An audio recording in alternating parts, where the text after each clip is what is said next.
Assalamualaikum warahmatullahi wabarakatuh. Alhamdulillah, kita masih diberikan kesempatan pada hari ini dan masih bisa memberikan penjelasan melalui audio YouTube seperti ini.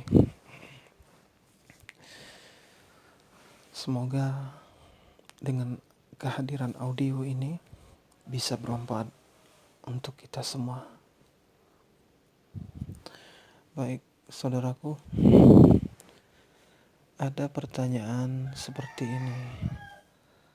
Banyak orang bertanya, sebenarnya zikir tertinggi itu yang seperti apa? Ada yang bilang zikir itu menggunakan tasbih dan berucap dengan lisan. Ada juga yang mengatakan zikir itu menggunakan hati atau di dalam hati saja. Ada juga yang mengatakan zikir itu harus menggunakan setiap hembus napas. Bahkan ada yang mengatakan zikir yang paling tertinggi itu ialah tak berhuruf, tak bersuara. Nah, lantas teman-teman ada di zikir yang mana nih? Apakah teman-teman masih menggunakan tasbih atau menggunakan berucap di dalam hati atau menggunakan objek pernapasan, bahkan ataupun teman-teman menggunakan objek atau media zikir diam. Lalu yang mana zikir yang tertinggi itu? Menurut saya, apapun zikir teman-teman yang teman lakukan, semuanya zikir itu bagus teman-teman. Masalahnya sekarang ini kita mau menjalankan atau tidak. Nah, itu saja permasalahannya. Tidak harus kita mengatakan zikir yang tertinggi, yang seperti ini, yang seperti itu, atau saling merendahkan satu sama lain. Oh, zikir yang ini tertinggi, zikir yang itu tertinggi, zikir kamu ini, zikir kamu itu. Kalau kita masih terperangkap dalam sebuah alat atau sebuah media, artinya kita nggak zikir teman-teman. Jadi walaupun sekecil apapun niat teman-teman, intinya zikir. Baik menggunakan tasbih, atau dalam hati, atau objek pernapasan, ataupun zikir diam. Karena pada dasarnya zikir itu tidak harus menggunakan teknik seperti apa yang dikatakan orang. Karena prinsipnya seperti ini. Selagi teman-teman menjalani itu merasa nyaman, selagi teman-teman itu menjalankan merasa ada manfaatnya, sudah, itu berarti zikir teman udah jalan. Nggak perlu kita harus mencari zikir tertinggi itu yang seperti apa, yang bagaimana, terus gimana caranya. Karena kalau kita terjebak dalam keadaan seperti itu, nantinya teman-teman malahan gak zikir. Karena apa teman-teman? Jadi yang teman-teman pikirkan itu bukan fokus pada zikirnya, tapi fokus kepada caranya. Nah, kalau kita terjebak dalam seperti itu, nantinya teman-teman malahan gak zikir. Karena seperti apa? Oh, saya pakai zikir tasbih. Ada yang mengatakan, oh zikir tasbih itu belum tinggi makomnya. Ada yang lebih bagus lagi, zikir hati atau zikir kolbu. Terus yang ingin mengatakan zikir kolbu tertinggi. Terus ada lagi yang mengatakan zikir kolbu belum tertinggi, menggunakan zikir nafas. Terus setelah zikir nafas, kalau kita masih berucap, berarti namanya masih proses mencari. Jadi zikir tinggi itu yang diam. Jadi kita ini ujung-ujungnya nggak jadi berzikir. Karena apa? Karena selalu membanding-bandingkan. Ujung-ujungnya zikirnya nggak jadi. Pengen zikir tasbih nggak jadi, zikir kolbu nggak jadi, zikir nafas nggak jadi, zikir diam pun nggak jadi. Karena apa? Karena terjebak dalam media atau alat. Jadi kalau menurut pendapat saya, apapun yang teman-teman lakukan, zikir itu boleh menggunakan tasbih, zikir kolbu, zikir nafas maupun zikir diam, itu tergantung teman-teman. Sekiranya kalau kita belajar zikir yang mana teman merasa nyaman, ya dijalanin saja. Karena pada dasarnya prinsip zikir itu bukan mengejar target, tapi melatih diri kita agar selalu mengingat Allah. Nah, dalam mengingat ini tergantung dan banyak caranya, menggunakan tasbih, hati, napas, dan zikir diam. Lalu yang mana yang benar? Yang benar itu apabila teman-teman menjalankan zikir. Gak peduli dengan medianya seperti apa. Yang penting pada dasarnya teman-teman mau melakukan zikir. Dengan sendirinya teman-teman akan merasakan manfaat dari zikir tersebut. Itulah yang disebut zikir tertinggi.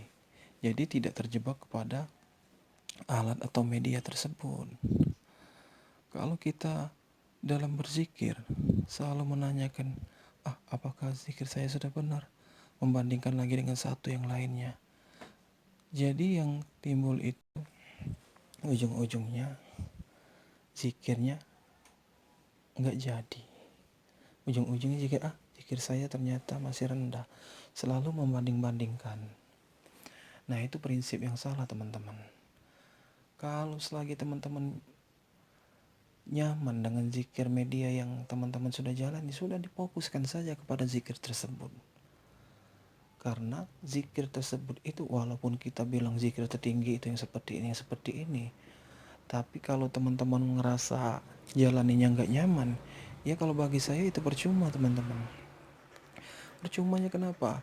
Kalau kata orang zikir tinggi itu yang seperti ini, terus kita melatihnya, setelah kita lakukan zikir itu kita merasa nggak nyaman, terus juga manfaatnya kurang bagi diri kita, itu berarti zikir kita nggak cocok dengan media atau dengan cara tersebut.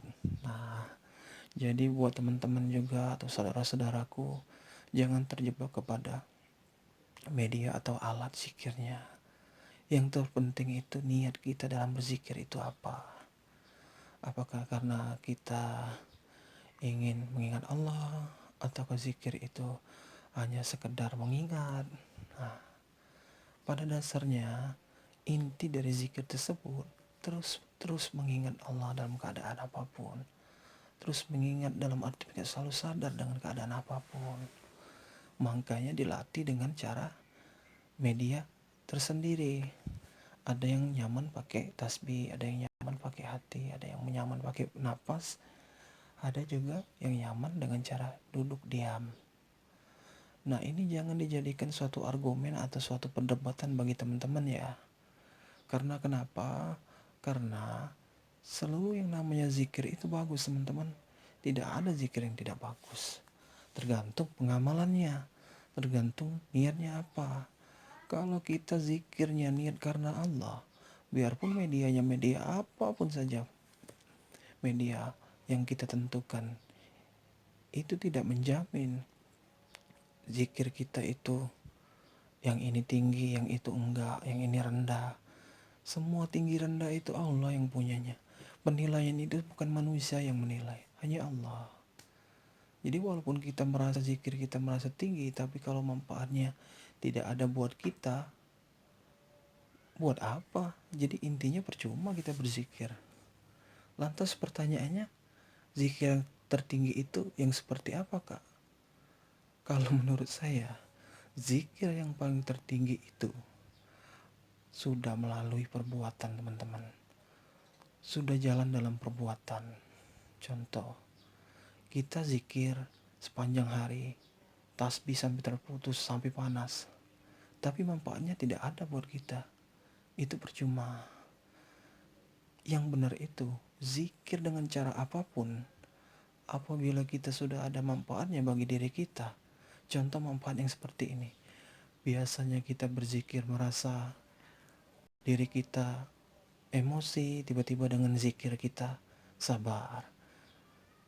Jadi zikir tertinggi itu sudah terbentuk dalam perbuatan. Dengan saya rajin berzikir, diri saya berubah menjadi lebih baik. Yang tadinya pemarah menjadi pemaaf. Yang tadinya pendendam jadi pemaaf. Yang tadinya emosian jadi lebih sabar. Yang tadinya suka sering katain orang udah berkurang. Nah, itu artinya zikir kita sudah terbentuk dalam arti sudah jalan dengan perbuatan. Itu zikir yang tertinggi, teman-teman. Jadi kalau zikir tertinggi itu menurut media, menurut alatnya masing-masing seperti ini, seperti itu, selalu mempertahankan pendapatnya masing-masing, itu kurang tepat ya teman-teman. Jadi inti pada dasarnya, zikir yang paling tertinggi itu sudah berbentuk dalam perbuatan. Perbuatan yang seperti apa? Perbuatan yang lebih baik. Apabila dalam kita zikir tadi bisa merubah watak kita, bisa merubah tindakan kita yang tadinya jelek bisa berkurang, yang tadinya pemarah bisa jadi lebih sabar, yang tadinya pendendam bisa menjadi pemaaf. Itu artinya zikir kita sudah tinggi, teman-teman. Karena percuma kalau kita mengaku zikir kita tertinggi, paling tinggi, paling hebat, tapi nyatanya dalam penerapan sehari-hari masih seperti itu, masih mau marah-marah, masih sabarnya nggak ada. Jadi percuma. Jadi sudah jelas ya teman-teman, pertanyaannya seperti itu. Jadi zikir yang tertinggi itu sudah berbentuk dalam perbuatan. Itulah zikir yang sebenarnya. Oke teman-teman, mungkin dengan audio yang sedikit ini bisa bermanfaat bagi kita semua, bagi kita, bagi saya terutama, dan bagi teman-teman yang pengamal zikir nafas atau pengamal zikir apapun itu, tetap jalankan dengan istiqomah. Karena zikir itu bukan suatu target, teman-teman ya. Zikir itu hanya media atau alat. Bagi teman-teman, zikir apapun itu sekiranya bermanfaat, lanjutkan. Tidak usah terfokus dengan tingkatan atau dengan cara media apapun. Yang terpenting intinya zikir kita harus diterapkan dalam kehidupan sehari-hari, teman-teman ya. Mungkin segitu aja teman-teman. Semoga dengan audio yang sedikit ini bisa bermanfaat bagi kita semua. Amin ya rabbal alamin. Saya ucapkan terima kasih. Assalamualaikum warahmatullahi wabarakatuh.